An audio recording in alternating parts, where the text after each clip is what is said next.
It's gone!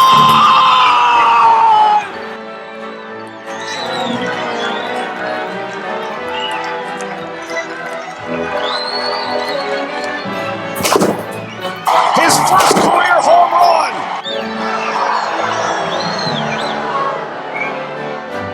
Winning run at first base with one out in the ninth. Yes! Yes! Here he comes, taking away the round. Game is over!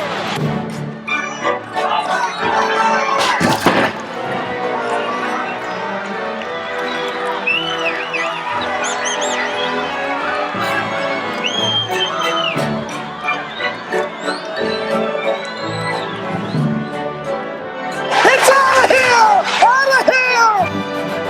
There's a try to deep left field, and the ball game is over.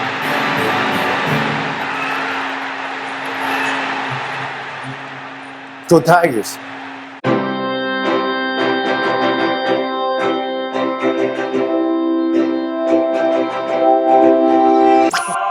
No bullshit!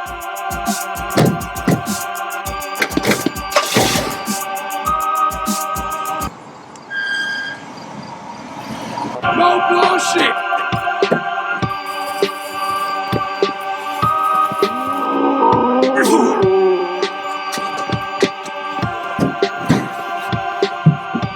No bullshit! Oh my, let's just end breaking news. Dub or bullshit. Dub or bullshit. No bullshit!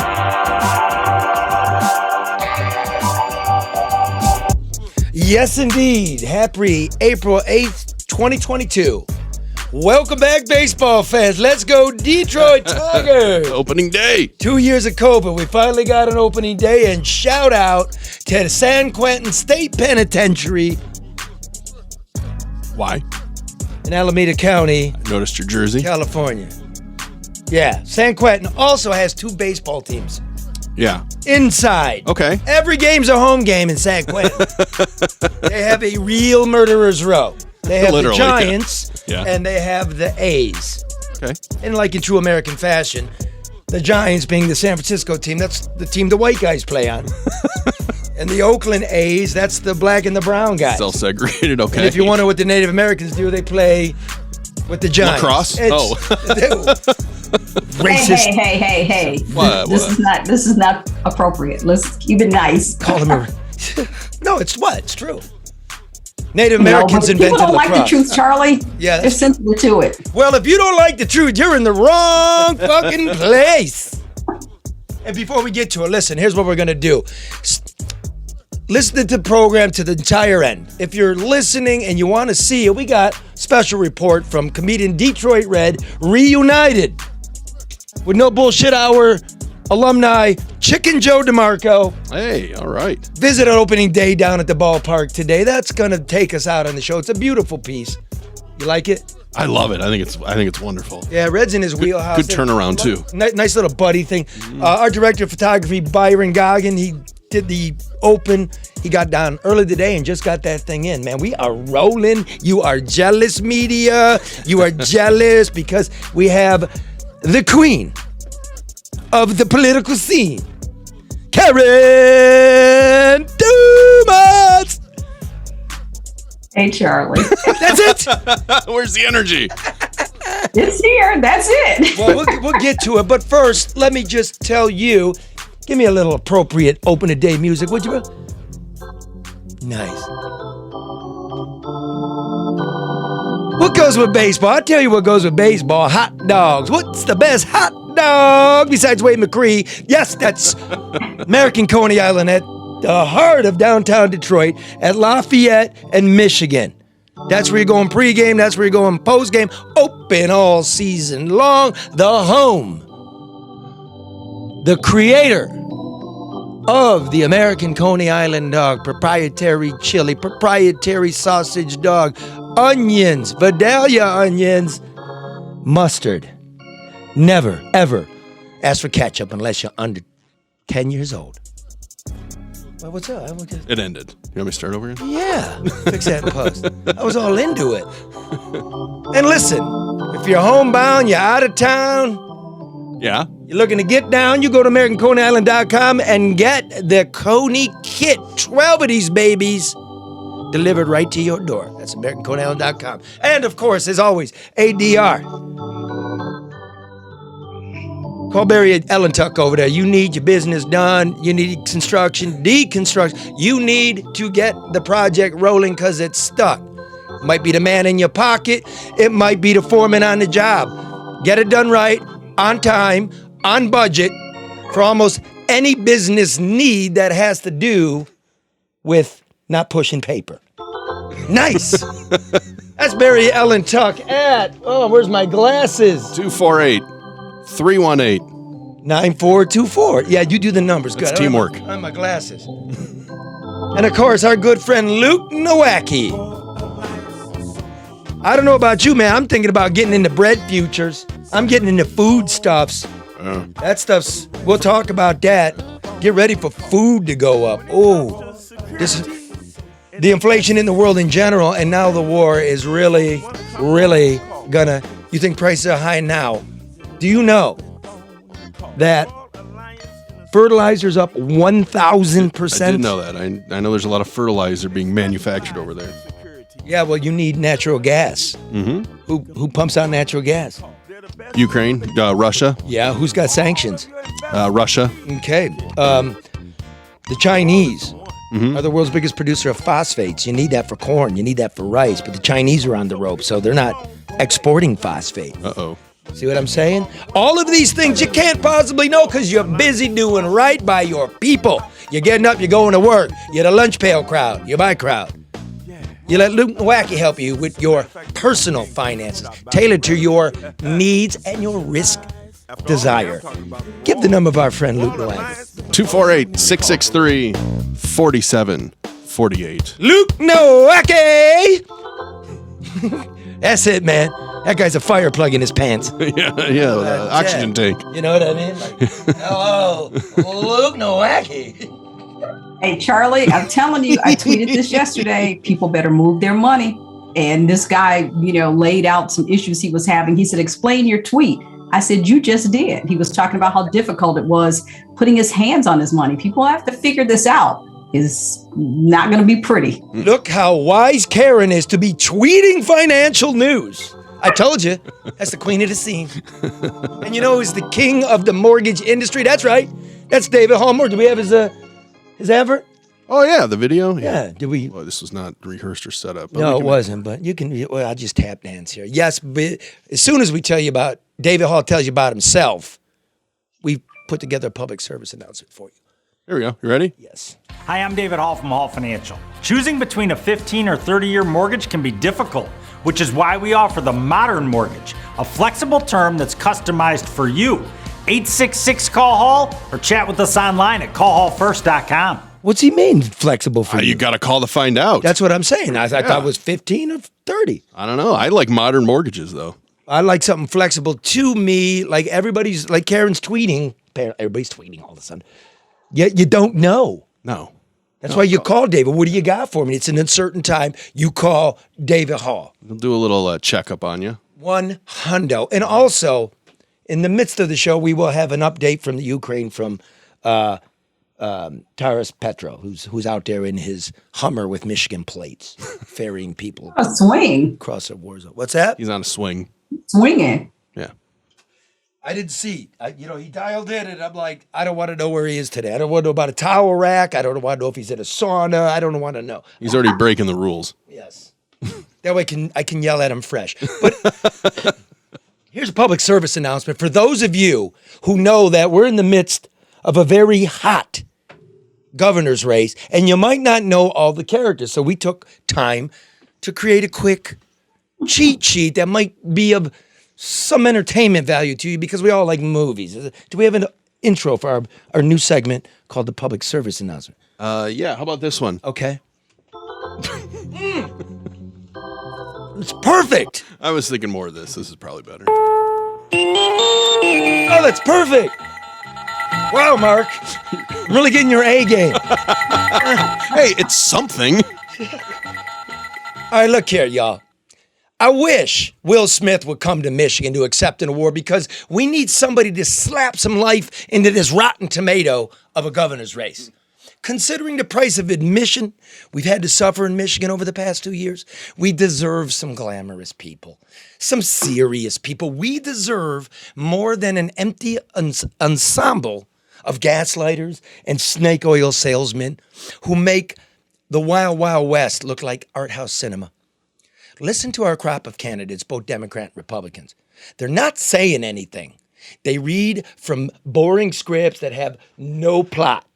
No fresh ideas, no dramatic arc. We get their tweets, we get their press releases, and we get their TV ads. But what we need is the boring stuff, like a tax plan, an infrastructure strategy, a promise to investigate the COVID debacle.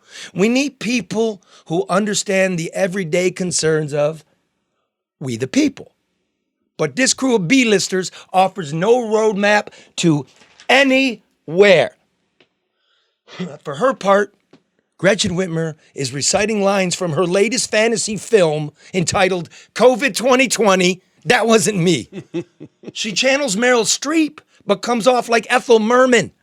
Kids belong in school, she now offers with a straight face. People have not forgotten that she shuttered the schools twice in 2020 and recommended school districts do it again in 2021. Right or wrong, she did. But she put it to the school districts in 2021 after she lost the political stomach to do it herself. That's when parents begin turning against parents. Whitmer claims she was protecting families, even as elderly people were dying unnoticed in uninspected nursing homes, and out-of-work working stiffs were scrambling for unemployment checks that never came.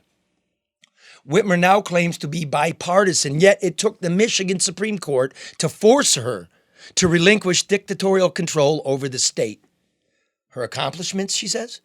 Look at all the damn roads she's fixed. Look at all the auto jobs she's created. Seriously, who's writing these lines? But at least Whitmer has a coherent political party standing behind her. She has campaign experience and millions of other people's dollars. The Republicans, they're a sizzle reel with no sizzle. Take businessman Perry Johnson. Oh boy. He reminds me of Boris Karloff from the 1932 horror film The Mummy. We got there he is. Looks great. In this version, a group of political strategists exhume the corpse of multimillionaire Perry Johnson, who appears to have been buried alive centuries ago. They bring him back to life by lighting fire to his fortune to pay for saccharine TV advertisements. Suddenly, the form of a half-knowledgeable, half-animated man, moisturized by the smoke of wealth, emerges from his tomb. Thank you. But the mummy, Perry the mummy, knows little of the modern world. What about the public schools, Perry? What about the public roads, Perry? What about the public itself, Perry? Eventually, Perry's handlers, preying upon his vanity, burn through his treasure. The spell is thus broken, and Johnson returns to dust. Then there's Tudor Dixon, who seems to draw her inspiration from Princess Fiona from Shrek.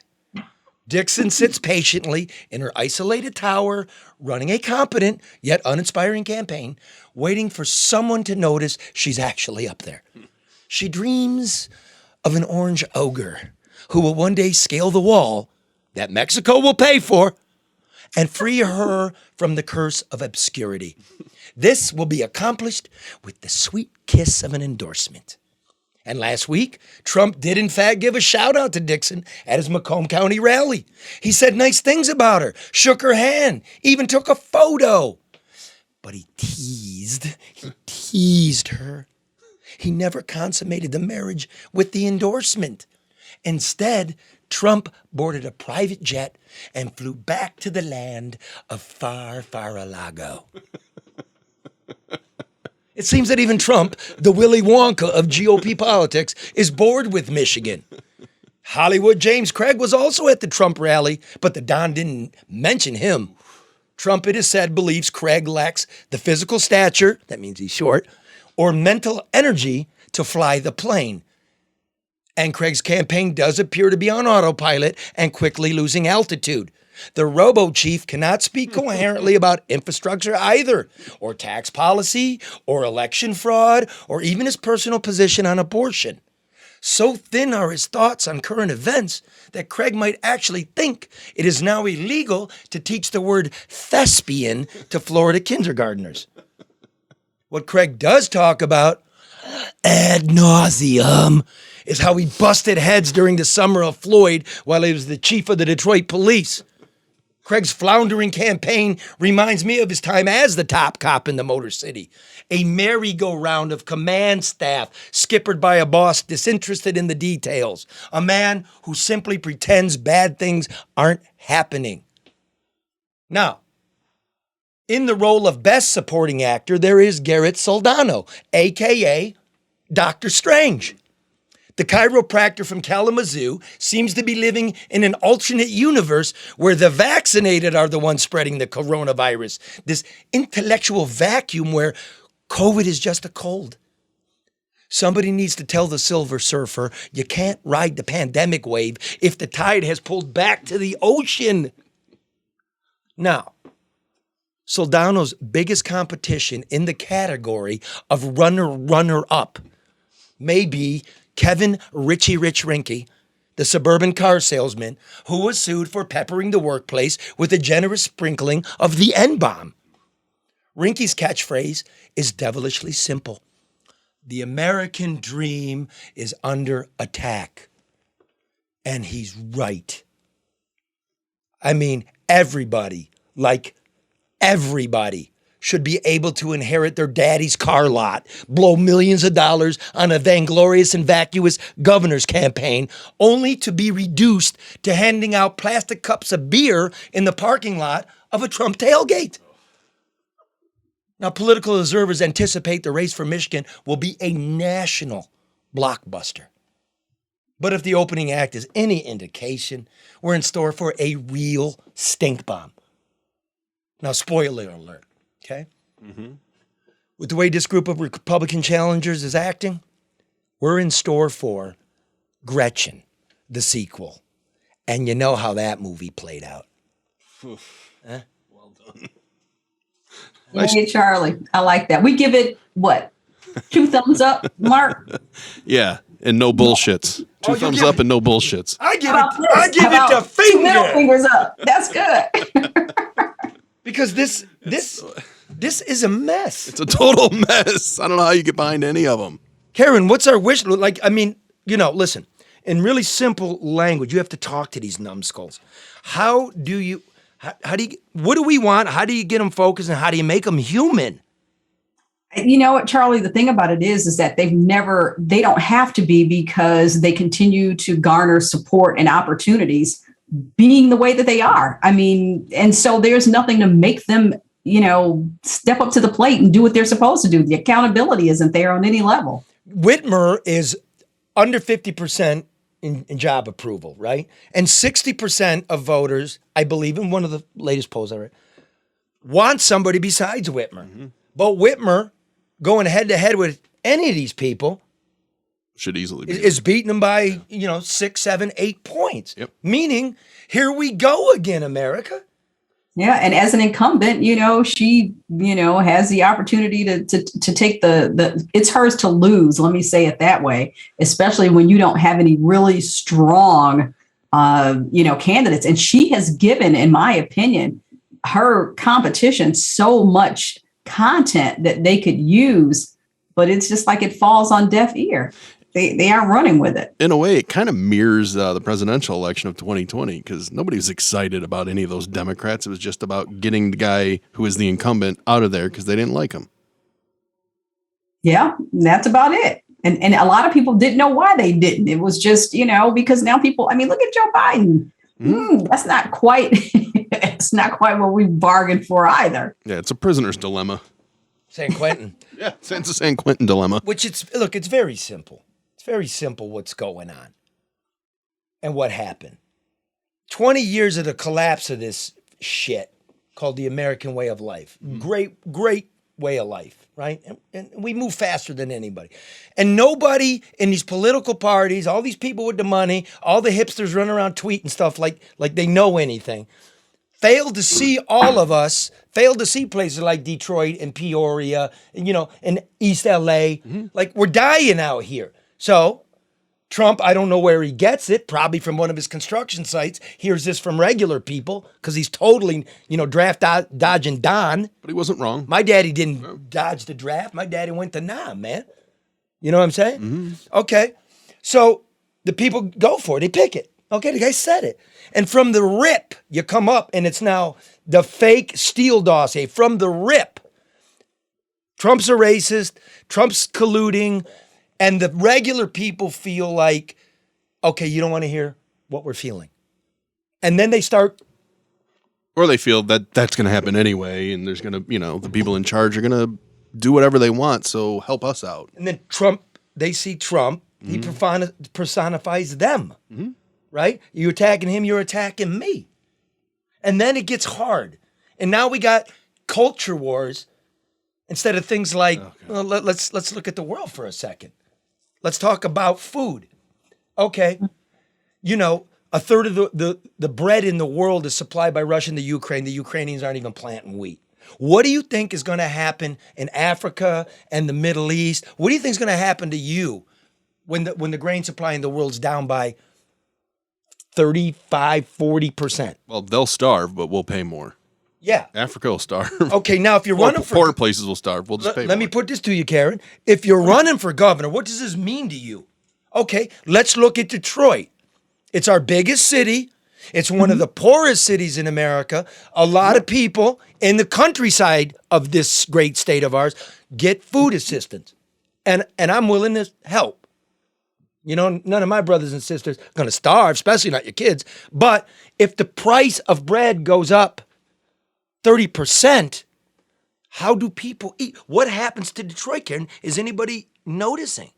Well, no, Charlie, and nobody's making that connection like you just did. When we hear conversations about Ukraine and Russia, it feels detached a little bit from the east or west side of Detroit. But the reality is that there is a trickle down impact. And you just talked about that. So if you've got, a bridge card or some type of food supplemental assistance, that's not going to go as far when your bread price has tripled or quadrupled. It's just not. And so what does that mean for people that are working or trying to work and trying to feed their kids and trying to take care of their families? It's going to be harder times. That's exactly what it's going to mean.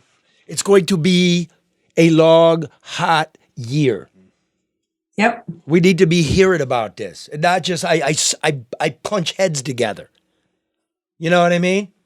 Or I handed out a check that's going to disappear. What are we doing? What are you guys doing? Now I'm seeing Perry Johnson commercials. What do they say? He said he's going to end inflation. He's going to end inflation. Fix the economy. He's going to fix the economy. There's like 4 very generic things he's going to do, which you see that and it's like, yeah, okay, that sounds wonderful. How?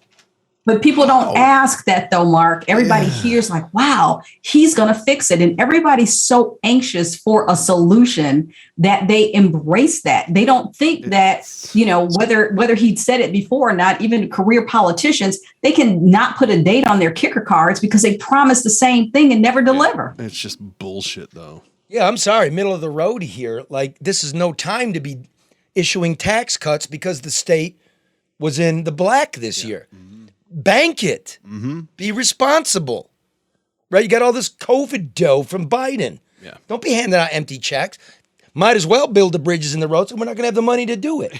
Good point. Yeah. And when you have to feed hungry people and the government is broke, what do? We print more bullshit money. Yeah. What happens? Inflation goes up more. You see the circle this hole we've dug for ourselves. And come on, you dopes. But Charlie, this is how it was structured. It's not structured to solve problems. People make money off of people who don't have money. There are people and organizations that make money off of helping those with problems. So the goal is never to solve any of these problems that people say they're trying to fix. That isn't the goal. And then let's remember the middle class that supplies the money to those without it, and that's the money that the very powerful take. It's you, the middle. You're under duress. I don't hear it. It's great. It's not great. Talk to me. Give me a solution. What auto jobs did you create? You can give me a list, and I will cross them out. Because those jobs on the east side of Detroit never appeared. Those jobs with this magical battery factory where the deal instantaneously changed. GM, yeah, with $1 billion of COVID money. It's not even here yet. What jobs?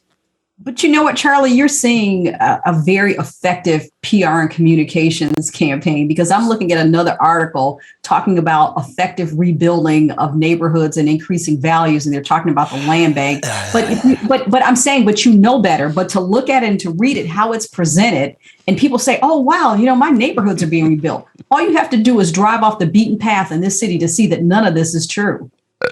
That's right, Mike. That's right. Oh, and the feds are back. Oh, really? Oh, they're back. And they took a COVID break. I don't know why they ever leave. That demo shit didn't go away. Come on, man. Ooh. Now, let's just quickly, before we go to Taurus. Yeah. In the Ukraine, just one more thing about all, like, it's culture war now. Okay, now people are like pigeonholing Craig and going, what's that thing called? The parental rights bill in Florida? The colloquially don't say gay. Uh-huh. What do you think of that? Like, yo. I read that law. You want to know what it says basically? Watch this. This is what I think of the stinking culture war. Like, nobody's talking transgender stuff in the schools. If you got a kid, you know that. Mm-hmm. Nobody in there like talking that shit. Here's what it says, quote.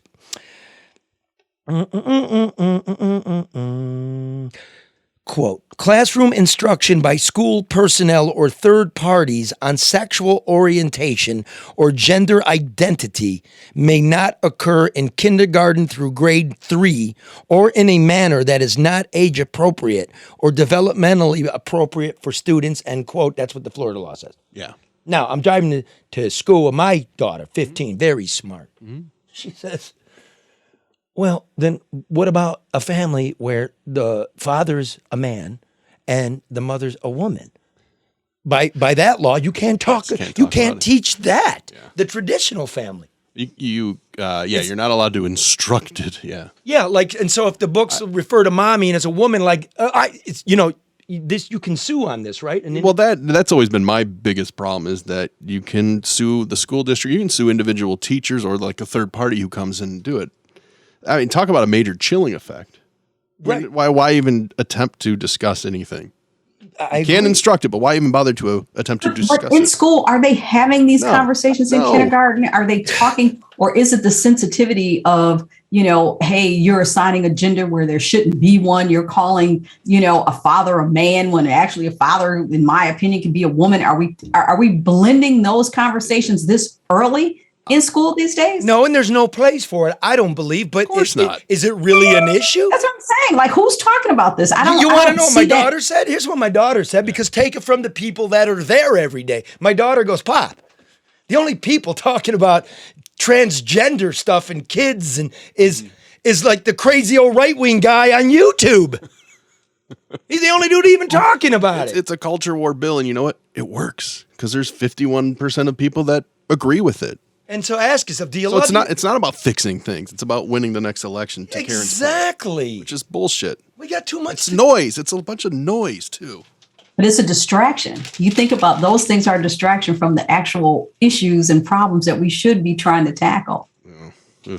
So no more mommy and daddy at all. No, don't even touch it. Don't even talk about it. What do you call them? You can't do that, though, either. Yeah, and look. Parents. You could, if that's what you want to uncork in this society, why wouldn't somebody sue who's upset about the attack on gay culture, right? Why wouldn't you sue for teaching the straight traditional family? Well, because if it's legal, yeah. It doesn't say that in the law that you may teach straight traditional families and nothing else. Yeah. Charlie, let me say this. When you talk about straight traditional families, this is my thing. Because, some kids grew up with a single parent. Some kids grew up with two parents. Some people grew up in a family with their extended family members, and whatever that family structure was considered a family. I mean, I think that we're getting too much off the beaten path and in terms of trying to define what is or what we think should be. I mean, there is no such thing as a traditional family. I don't think there's ever been. I come from one. Sure. You got 3 dads. Here's my family tree. My family tree is like a cactus. Cactus? Yeah. It got 2 branches and a bunch of pricks. Family, Charlie, find somebody's family whose family is perfect. You know, you got kids that are born out of wedlock. You got family, you got all kinds of stuff. I mean, because you have the human interaction. So, I mean, to try to force fit or retrofit what we were told a family was from the 1950s, I just think it's a little disingenuous. Yeah. Yeah. Mm-hmm. Yeah. But it's worked, so that's why it happens. And we should introduce legislation where children can be married at 10. Yep. So how about this? I'm going to leave it at this. Yeah. How about we do the stuff that's really okay? Look, I mean, again, we're fucking with the rail. I have my feelings. There's no place for you to be teaching my kid this kind of shit in first grade. Is it happening? No. Check with the kids. If it is, you go see the principal and you address your concerns. I'm talking about feeding the kids. I'm talking about daddy or mommy feeling comfortable and self-satisfied that food could be on the table tomorrow. I believe in Common Core because Common Core simply means at the end of the year, do we have a common core of knowledge? Does my child know how to read? Does my child know the capital of Michigan? Does my child know the timetables? This is the shit I'm really concerned about, and you all are too, if you really stop and think. Love it, yeah. Children. Now, world events.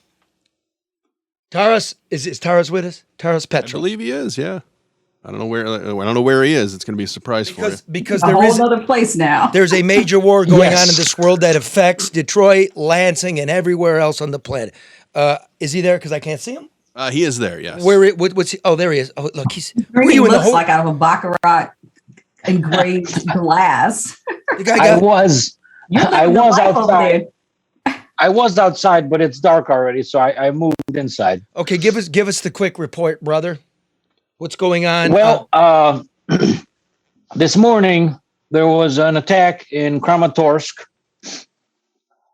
which is on the border of the occupied Ukrainian territory. It's a very big country. And it's a very big country. So where it's in the east, the west, the north, the south? East. Okay. And 5 children died. 50 people in total died. About 300 injured.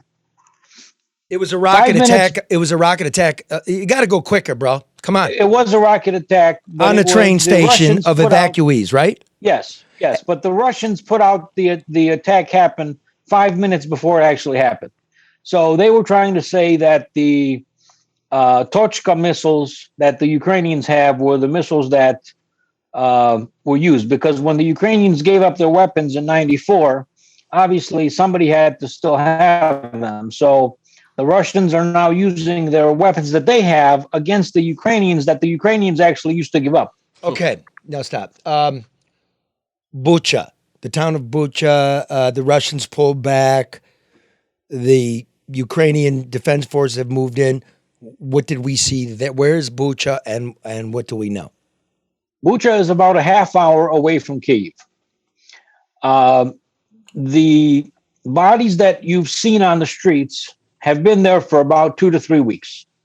It's so bad that mothers are burying their sons in the backyards. One of the mothers, her son was laying outside the house for 2 days.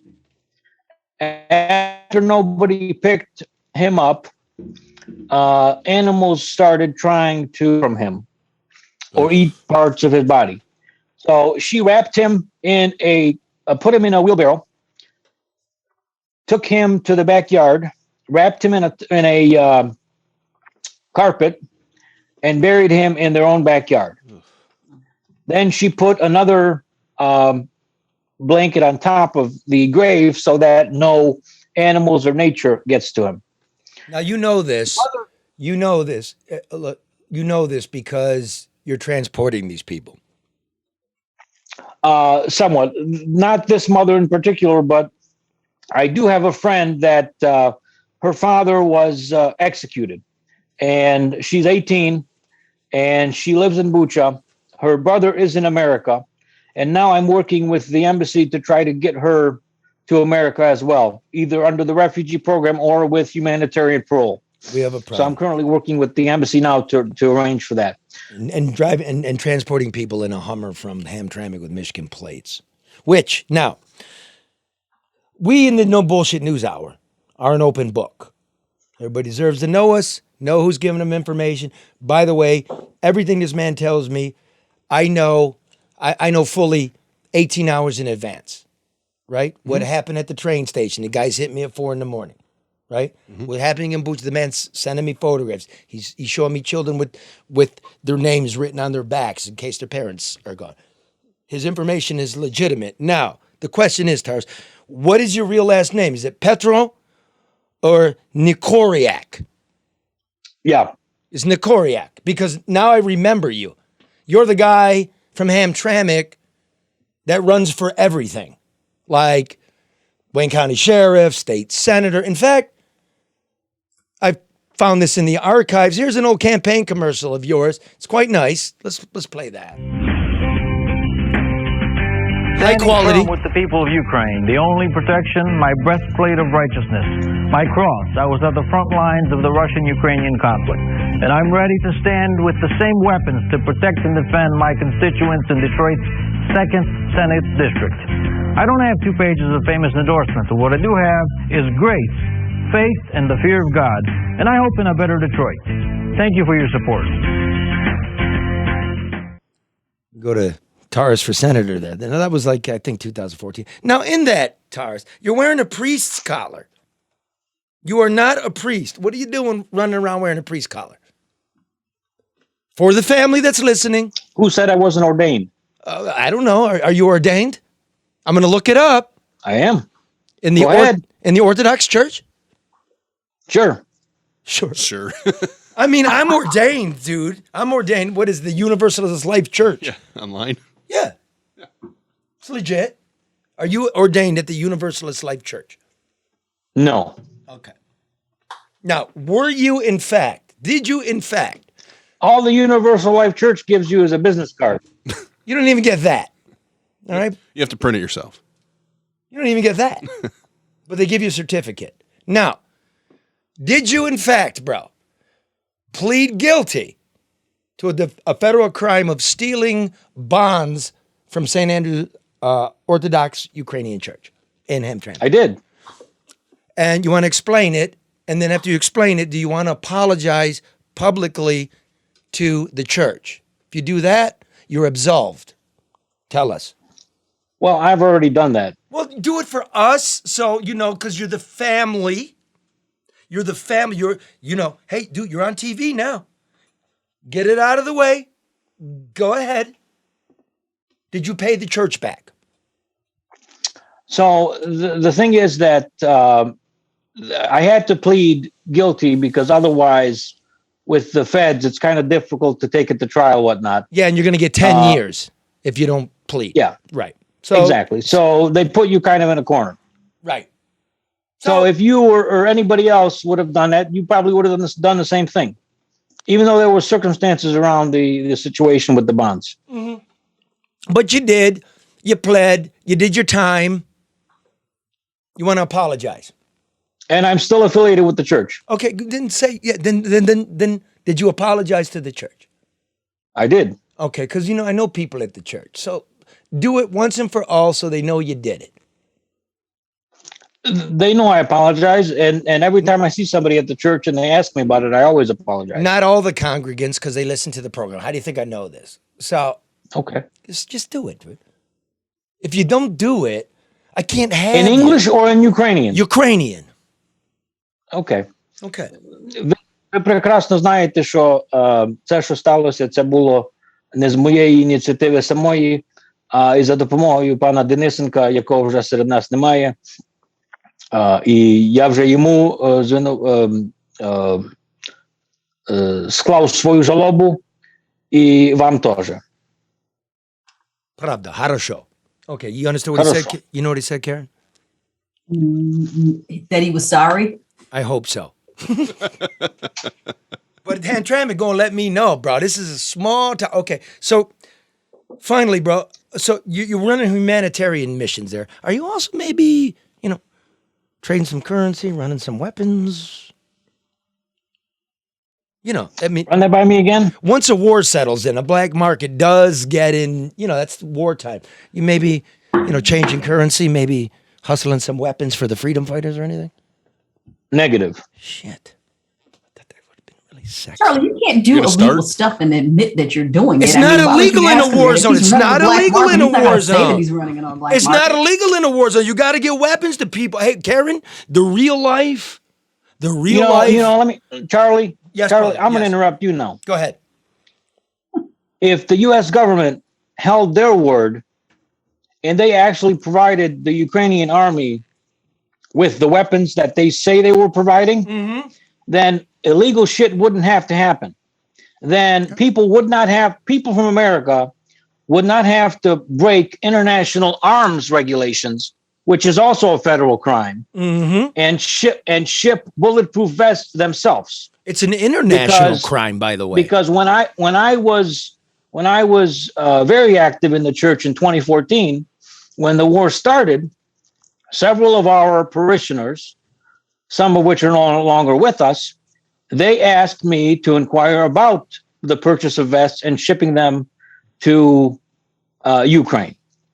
Did you do that? And I didn't ship any, but a couple of our parishioners did, and they got knocked at the door by Homeland Security saying, "Why are you shipping these weapons or these bulletproof vests to Ukraine?"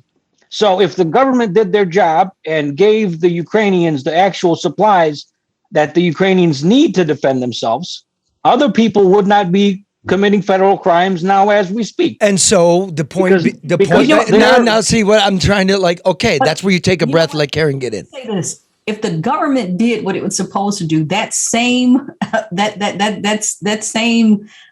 reasoning would apply to everybody right here in America. If they did what they were supposed to do, then people wouldn't have to resort to either criminal activity or doing whatever it is they want to do. So that same thing applies here. I just wanted to say that makes sense for there. And there are some law enforcement entities that are preparing to send bulletproof vests that probably will be rolled out next week. Well, this is a war zone. That's part of the this is a war zone. Scarcity rules. When there's scarcity, there's an alternative market. You know all about that, Tars, right? There is a black market taking hold. I mean, Ukraine's going to be hungry in a couple of months. Go ahead, brother. Ukraine is already hungry. They're already in the West. They're already clearing out the cellars and stocking it with food, because in the next week or two, by May 9th, is when Putin supposedly is going to start hammering down heavy on even some of the West parts. May 9th, you said May 9th. Why May 9th? It's like Soviet D-Day. Oh, yeah. Yep. The victory over the Nazis, is that correct? And yes, victory, yes. And at that point, Putin's going to want to show he did something positive. Oh, yeah, man, that's right. They're going to have the big military parade. Of the Russians. Yep, okay, I got you. So, bro. But at the same point, Ukraine exports the fourth most wheat in the world, and the Ukraine is not planting wheat. We got a famine coming, if I'm guessing. It's already here, Charlie. Oh, man. See, dude, here's what I need from you, man. Because you're absolved. You showed yourself to be stand-up. I need you in your travels to start gathering that for we here, especially the community here, about privations that are setting it. Can you do that for us? He made notes. Yes or no? Anything for Detroit. My man. Okay, so. And even though you're not a Detroiter because you live in Pleasant Ridge, anything for Ukraine as well. Hamtramck's like, not Detroit either. Look at you got to Well, divide. You fucking Eastern Europeans always dividing, throwing up walls, the borders, stealing fucking bonds from the church. God That's damn. okay. Carpenter's only a block away. All right, bro. We're gonna leave it at that. Keep doing God's work, whether you're ordained or not. Help the people and let us know what the situation is and how the American people can get some food to our brothers and sisters in Ukraine. And last note. Okay. Last word. So in the Bucha killings, when the Russians came in, they hoarded, they stole, they killed. If they had people in lineups, they interrogated them first, and then anybody that was under 50 was shot. That they had. And we've seen pictures. He reported that to me before it happened. We are endeavoring, people. Thank you for your patronage and your community of this. We're working diligently, aren't we, Mark, to get up to 2 days a week at the studio going. We're getting closer and closer so we can deliver news timely. Every 6 hours in Ukraine, due to the war, a child dies. Thank you for that, brother. Thank you for the update. We'll talk to you this week. Okay. Stay safe. Yep. And there you have it. I didn't get to ask him about the crystal glass he's drinking out of. He's pretty plush over there. He's very plush over there. Well, this is, I don't know why, Karen, you have to dog on Taurus I like Taurus. He's a good guy. I'm just saying he had a towel warmer last week. He's got a Baccarat glass this week. Nobody's noticing this. Oh my gosh, she goes Baccarat glass. What is Baccarat glass, Karen? Baccarat crystal. What is that? Ooh. Taurus, tell us. He knows. Karen, you tell us. Okay, Karen, He's out. Karen, if you can hear this here. It's not crystal. That way you know. No, you didn't. Oh, no, you didn't. You did not call out the diva. She did not fall for fake glass. Karen is class. That's crystal, and you can just fuck yourself. Fake news. I thought maybe it could have been. I can't tell, but I mean, after last week, he's in that little posh hideout with the towel warmer. I figured, why not? You know what's funny, and too? Karen, I sent you the second towel, too. You did.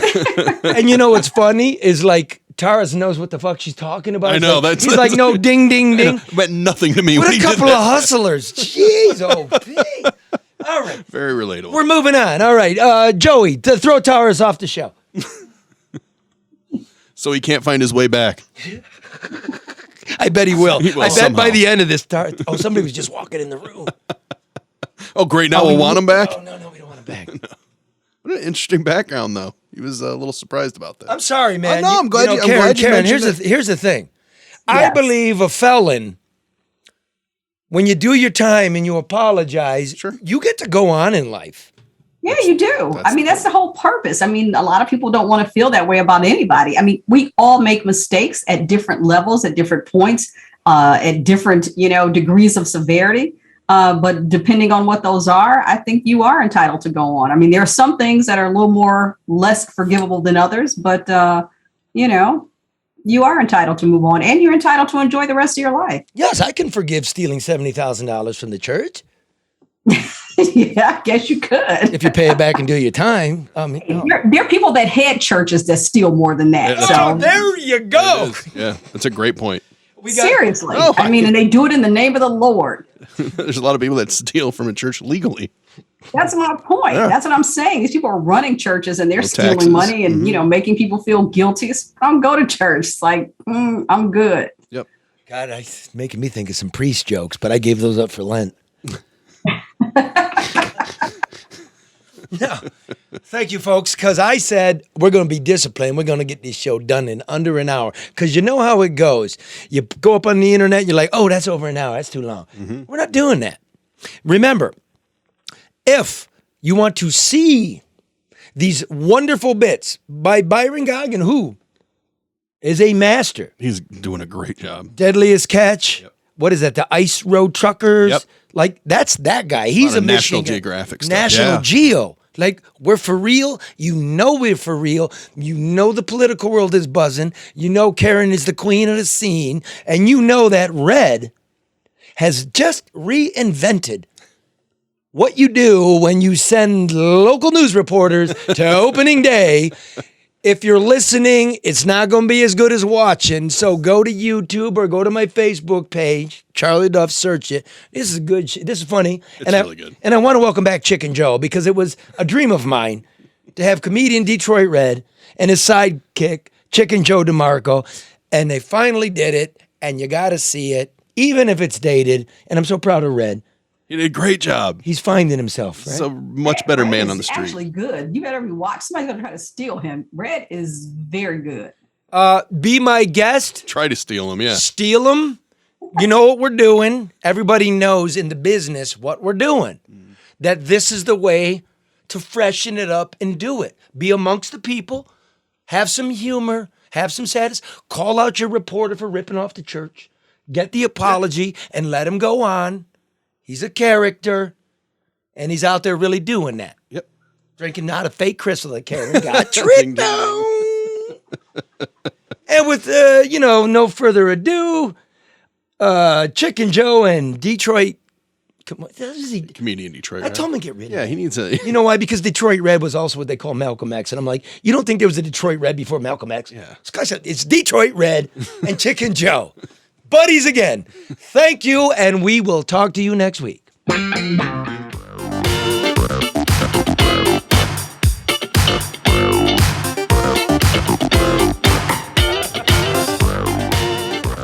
right, we out here opening day asking the fans about the first day back, and I want to ask you guys, how you feel about the first day after opening day after the corona pandemic? Wait, is that part of the show? Let me ask y'all something. Warm and rain. How y'all feeling about the opening day after the 2 years of corona? This is the first Long awaited. Honestly. We wouldn't The miss boys it. are back in town. The boys is back into, so y'all ain't even worried about no corona. Yeah! Stronger than ever. We're gonna win. So what time did y'all start drinking the coffee? 7 a.m. Opening day! Woo! Carl Manuzzi.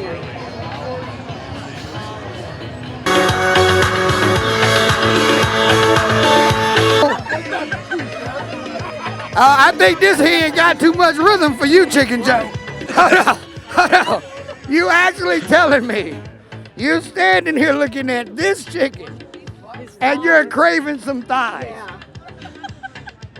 Only at opening day! How long you been marinating them? Oh man, we've been prepping them for 12 hours, marinated for 4. We got spicy Italian sausage, we got pork brats, we're ready to party, man. All right, Chicken Joe, I bet you $10 you cannot hit the fucking corner up there. We hit him right on his nose, okay? Is it anything special in the mushrooms? No! Well, they made the right mushrooms then, damn it! These are store-bought. You know, everything's legal today. Hey, well, when you bought them in the store, you're supposed to season them at the house. I would never do anything that I'm not supposed to do. But I am out here having a great time. Go Tigers. I would. Listen, come on. You can tell me the truth. Did you put some extra sprinkling on the mushrooms? No, I did not. Can you tell me how to be a good reporter? Because I don't think I'm doing a good job right now. You're asking some great questions. That's part of it. Just pay attention to what the other person is saying. Listen, and yeah, you're doing a great job. You're hanging in there. You're doing good. Now, one more quick one for you. I heard this through the grapevine. They're going to have a hologram of Sparky Anderson actually coaching the team today. What'd you think of that? Well, I've not heard anything about that, but We scooped him. Hologram scoop right here. Sparky Anderson, like Tupac at the awards. I'm here with William. We had opening day, and how do you feel about the first opening day after the corona? So let me ask you, ladies, do you think Sparky Anderson and the Tigers gonna win today? I'm not that old, honey. So y'all really didn't come for the game. Y'all just came to watch dudes in tight uniforms. You got that right. That's You right. got that We- right. and to talk to dudes in bullshit tight uniforms. dudes. You got it. Cabrera, can I get an interview? Oh shit, this ain't no damn Cabrera. Ain't no Cabrera here. What? Now what is this though? You look like you're doing a hell of a job on this bartender. What we making right here? Bloody Caesars. Bloody Caesars. That's after Mark Anthony stabbed him in the back. I see you got a lot of vegetation in here. So this is a vegetarian's drink? Nope. Then we throw the stir sticks in there. Is the stir stick? Oh my God! This is cholesterol, high blood pressure, and a DUI all in one cup. Oh, hey, if you're gonna go big. So let me ask you, how you think Sparky and the Tigers gonna do today? I think they're gonna have a good day today. I think they're gonna have a good season. Yeah, he done had Fired up. it. We're excited about it. He done had too many bloody. What's these called again? Bloody Caesars. Too many bloody Caesars. Sparky Anderson is dead. Joe stealing TV shit from the truck. What would possess you to wear another man's name on your back? Because I thought you was Cabrera for a minute. I was about to get upset. Confident. Hey, I'll support him. Why not? I'm confident in who I am. Support another man, it's fine. Now, what's your name? Connor. Next year, we're going to get you a jersey with Connor on the back. All right, you buying? No, you bad. I'm just going to order it for you. How you doing, Nashville Fried Chicken? What's going on? We got a fresh delivery for you. Oh, man, we about to throw you deep in the fryer. As you can see, this is that church's chicken. The extra big thighs and legs. Hallelujah. Chicken Joe. We're going to down shoot some flour and throw you in the fryer. Right. Let's go. Oh, we got some chicken in here. Just snatching the chicken Joe. We got a whole chicken right here. We're going to fry this motherfucker. We're going to fry it. You think Sparky Anderson going to lead them boys to a victory today? Absolutely. Absolutely. You don't watch gorgeous baseball, do you? cop. Because he's been gone for a long time. But If I was red, I'd try to get arrested That's what here. I'm talking about, in the spirit. Yes, I know. I know about baseball. Don't mess with me and football. Uh-oh. Lions fan, okay? Okay, now what is these? Tiger sleeves? They're leg warmers. They're $5 and 2 for $10. Let me see. I'm going to get me 2 leg warmers. All right, there we go. All right, big ups to Chicken Joe. Red felt. Can't get over his Yeah. belly. Us old timers ain't all flexible like that, like we used to be. Oh, wow. You should have asked me to have look at that fool. Oh, my God. Well, look at him. Fucking wriggling around on the ground. That was hilarious. What? You back? Are you still here? Oh, I'm sorry. Goodbye. Go away. Okay, I'm out. You don't have to tell me twice. The movie's over. Movie's over. Go away.